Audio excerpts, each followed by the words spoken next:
Your ugly art holds secrets. That's the theme of our session today. Welcome to my studio. My name is Marie-Noëlle Worm. I'm an artist, illustrator, also a top teacher on Skillshare.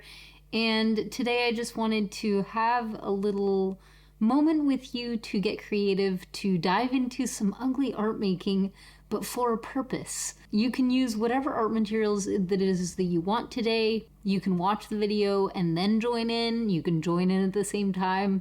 In any case, I'd love for you to take part. Open up your sketchbook or just grab a random piece of paper and let's get started. So if you've watched my other video called The Power of Ugly Art, which I'll link here, this is going to also be about ugly art, but we're going to do something a little different. First of all, what we're going to start out with is that we're going to actually draw something figurative. Yes, that's scary, I know, especially if you don't know how to draw, but especially if you don't know how to draw, I invite you to still take part. What we're going to be doing is we're going to draw a bird, but mind you, not just any bird. I want you to make the ugliest drawing of a bird that you can imagine. So I'm just going to go ahead. There's not much thinking involved. Just grab whatever art material it is that you have on hand. I just grabbed a colored pencil and I'm just going to try to make a bird, but it has to be, I want to try to make it ugly. So, okay, if it's a bird, then I'm going to need a beak and then I'm going to need an eyeball of sorts.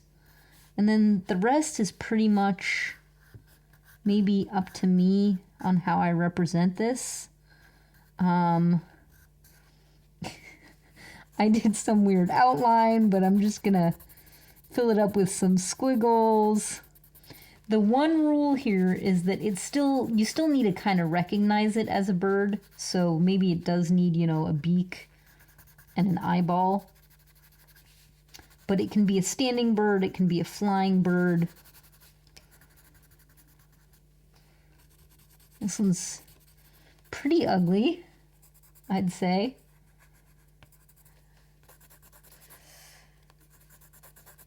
Hopefully you've made an ugly one as well. And we're not going to spend too much time on any of these. Now we're going to do another one, but just grab a different art tool and we're going to try to make it even uglier. Okay, so say I have my beak, but it's going to be kind of weird like this, and maybe it has a tiny little eye compared to the beak size. And maybe this one is just going to be like like this. This is my bird. The funny thing is I'm trying to make these ugly, but they're making me laugh. And I'm hoping that as you try to make your ugly birds, that you'll get to some that make you laugh as well. If you're not laughing, that's okay. You can just laugh along my stupid birds. Let's try to make one that's even uglier. Okay, how can I make a really ugly bird? Maybe I'll try to use a beak from the front. I'm not even sure what that would look like. Is that even recognizable as a beak? I don't know. This marker is running out. I should probably use a different one. But actually that makes it even uglier, so... Okay, here's something nice and ugly. Maybe it's kind of short and stocky, but it's got these two little legs, and we've still got some sort of a tail. Okay. That's not too bad, but I have to admit, like, these aren't ugly enough. Like, I want to make one that's really very ugly. Okay, what if I try to make one that's kind of amorphous? Like, okay, that's a wing. That's another wing. And then, I don't know. That's some sort of weird beak that doesn't even look like a beak. Okay, this one's pretty ugly. And we're gonna just, I don't even know if this looks like a bird. It kind of looks like a bird, but not quite. I'm going to use a different color, maybe some orange for this beak. Oh, and that's nice. The color is actually vibrating really badly with this gray color that I'm using. I don't know if you can tell on the video, but so that's making it definitely more ugly. And then I'm just going to scribble that like that. Does this even look like a bird? It looks more like a plane, I think. Okay, so hopefully if you've played along, you have a few little birds that are ugly. One uglier than the next, hopefully. And I want you to rate them as like, okay, who is your most ugly bird? I think I have to admit, I think maybe this one's the ugliest. So maybe this one's my winner. This is number one. I don't know. It's a close contender with this one. This one's pretty horrific. So, okay. Maybe they're similar ugliness. And then maybe this is number two. And I would say actually my first one is maybe the nicest one out of all of these, even though they're all pretty bad. I want you to think back to what that process was like for you to make these ugly birds. The first ugly bird, were you nervous about making it ugly? Were you excited to make it ugly? Was there any sort of shift in how it felt to move from one to another, trying to make it uglier and uglier and uglier, and maybe succeeding, but also maybe failing, and maybe making one that you thought was more beautiful than the ugliness that you were aiming for? I asked you to do this because so often when we do anything creative, we're really trying to escape the ugly art. We are afraid of making something ugly because we think that that says something about what we're capable of. It says something about what kind of artist we are. We're afraid of maybe the judgment of others, of what they will think of our drawings, or even what we think of our drawings and what it means to us. So by starting out this whole premise of doing a drawing but setting out to make it ugly, hopefully we're flipping that a little bit on its head and doing something that you maybe have not done before. I think that this is a very valuable exercise, and I also want you to take a moment, if you've joined in with the sketching as well, maybe take a moment to evaluate, compare yours to mine, and see where they belong within the scale of ugly. Who knows? Maybe you actually made some that are much more beautiful than mine are. It's actually highly probable. But if you have, isn't that interesting that I told you to make something horrific, and yet even though you were trying to make something horrific, you made something nicer than what I made? On the other hand, if you made drawings that you think are much uglier than mine are, then congratulations, you've actually won the challenge. You've actually succeeded at doing this much better than I have. And you saw that I struggled and I was trying to get to something uglier and uglier. But if you made it uglier, that's amazing, because that means that you set out with this goal and managed to do that thing. And I want you to celebrate that. And it might seem a little odd to celebrate your ugly drawing, but I really want you to feel what that feels like in your body, to be like, yes, I was told to make an ugly drawing and I crushed it. I made the ugliest thing possible. There's something kind of amusing about that. On the other hand, I want you now to imagine, what if someone came up and saw your ugliest drawing and exclaims, wow, that is so ugly? Well, my first impulse would be to say that person is not very kind. But let's go a little further. How does your body feel if you imagine that situation of someone coming to see your sketchbook? They have no idea of what the context is. And they say that your drawing is very ugly. You would feel maybe hurt, maybe ashamed, maybe embarrassed, judged. There's something that is very visceral in terms of the body. And I really want you to think back to how your body would feel if someone said that. There would be sort of like a constriction. At least that's how I put it. And I would actually love for any part of this exercise, share with me what your thoughts are and what your process was like, because I'm trying to come up with possibilities for how you might react. But of course, I'm not you, and I'm really just going off my own experience. But if someone came up to me and said, oh, that is horrifically ugly, even if my goal was to make the ugliest drawing possible, I would still struggle with that internally. And what does that say about how ingrained it is in our bodies and our minds that ugly art is something to be afraid of? That ugly art is something that we shouldn't do. I find that wild, that just imagining that, even when your goal is to make the ugliest drawing possible, that it's that powerful, that if someone comes and says, that's really ugly, that it will affect you negatively. What if then you imagine telling them, oh, well, thank you. Actually, that was the point of the exercise. I was trying to make the ugliest bird possible. That was the goal. Maybe then the other person would laugh and they'd be like, well, you succeeded. And then you responded, yeah, I know, thanks. Isn't it horrific? And do you see how immediately there would be a sense of lightness and of humor and of joy at the absurdity of this? There's something really interesting that happens there. And think of how your body would react in that moment of connecting with someone else over the ugliness of your drawing, because that was the point.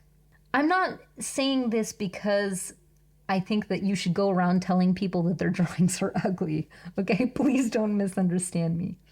I just want to kind of call your attention to how deeply ingrained these beliefs around ugly art are and how they inscribe themselves within our bodies, within our minds, and how we can try to break them down a little bit, how we can inject a little bit more lightness into all of that. I have to admit, my birds are absolutely ugly, and I absolutely love some of them. In particular, I really love these two. Yes, they're not my ugliest ones. It's true. This one is pretty horrific, and it maybe wouldn't be the star of a show that I would create. But these ones, there's something interesting about them. There's something maybe endearing, even in their naivete, even in the rough strokes that I use to make them. And so I want you now to look back at your ugly drawings and to identify at least one thing, and maybe even up to 3 or 4 things that you like within your ugly drawings. Why is one drawing less ugly than another one? Why is another drawing more ugly than another one? There's information to be gleaned within these spaces. So even when you're creating a really, really ugly piece of art, there are little secrets that they are willing to share with you if you take the time to let them be and to ask the right questions. Here is what I like about mine. I like about this one that the body is really simple. If I had looked at a reference of a bird, I never would have made a body like this.